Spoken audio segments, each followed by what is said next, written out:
Alright, in today's video, we're actually going to go over a few tips that's going to help you shoot quinceañeras. My name is Luis Garcia. Welcome back to the channel.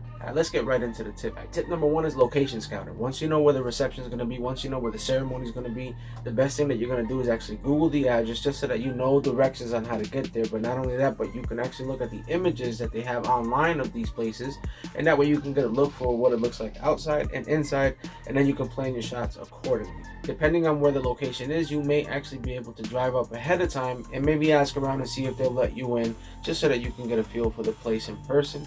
That way you know where all the outlets are in case you do need to set up a charging station. You know where all the best angles may be, and then you can ask, what's the process? What is the day going to entail as far as the ceremony? Where are people going to be speaking from? Where is the actual young lady whose birthday it is? Where is she going to be sitting? Those are key things that you may want to ask either the priest or whoever's actually orchestrating this quinceañera. If the place is actually too far for you to visit ahead of time, then Google Images is going to be your best friend. You never know, but that's what this location scouting is all about. Tip number two is going to be gear check. Now you should be doing gear check the night before, you should be doing gear check the day of, and you should be doing gear check as soon as you get to where you got to go. And of course you should be doing gear check when you leave. The day before, I like to make sure that I have all my batteries charged. I like to make sure that all my memory cards are formatted.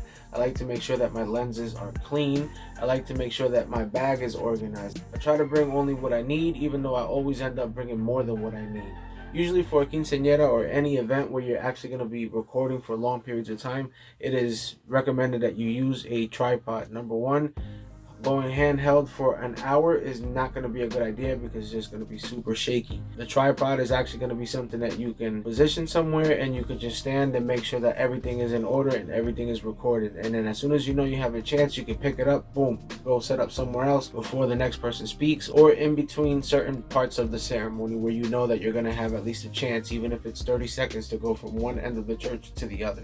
The next step is actually going to be using a secondary camera. Having a secondary camera to record footage is actually going to be one of the most best things you can do when you're recording quinceañeras or when you're recording any event that has long periods of speaking moments. Set up a secondary camera if you can somewhere on an isolated angle where it's out of the way, where you know all you have to do is press record and just walk away from it, and it's going to capture everything that you need. Now, me and the quinceañera that I recently did for my niece, I use my phone. I have a Galaxy S10 Plus, and I basically just press record and I let it do its thing. I set it up on a little tripod and I put it somewhere where I knew it wasn't going to be in the way and I knew nobody was actually going to interfere with it. I just periodically kept walking up to it, checking, making sure that it was still recording and that nothing was wrong with it. With my main camera, with my A camera, I made sure that I got close-ups. I make sure that I got some creative angles. I make sure that I just did the most that I can handheld with a tripod. I use the tripod as a glorified monopod, so you never really know what kind of shots you're going to come out with, but that's kind of like the fun about this.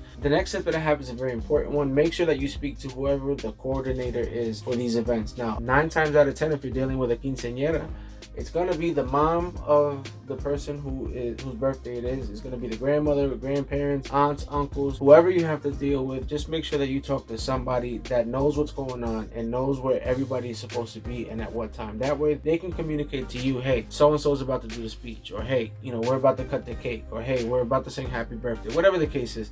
That way you're in constant communication and you do not miss an important moment. The next step I have for you is shoot a lot of B-roll. Try to get as much B-roll as you can of not only the decorations and the details and the cake, the arrangement of the plates, the linen.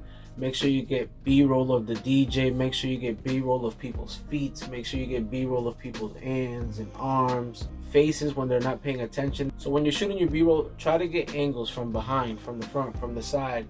Try to get angles of the crowd through some of these decorations. One of the good things about these events is that you get a lot of bokeh. So if you have a good lens and if you have a camera that has shallow depth of field, then you're gonna get that nice little blurry effect in the background with the lights. Now, these were just some quick tips that I can throw out there right now. I do have other videos lined up in this series where we're going to get more in-depth on shooting quinceañeras. If you like this video, if you found value in it, make sure that you like, comment, and subscribe. And of course, don't forget to consume less and create more.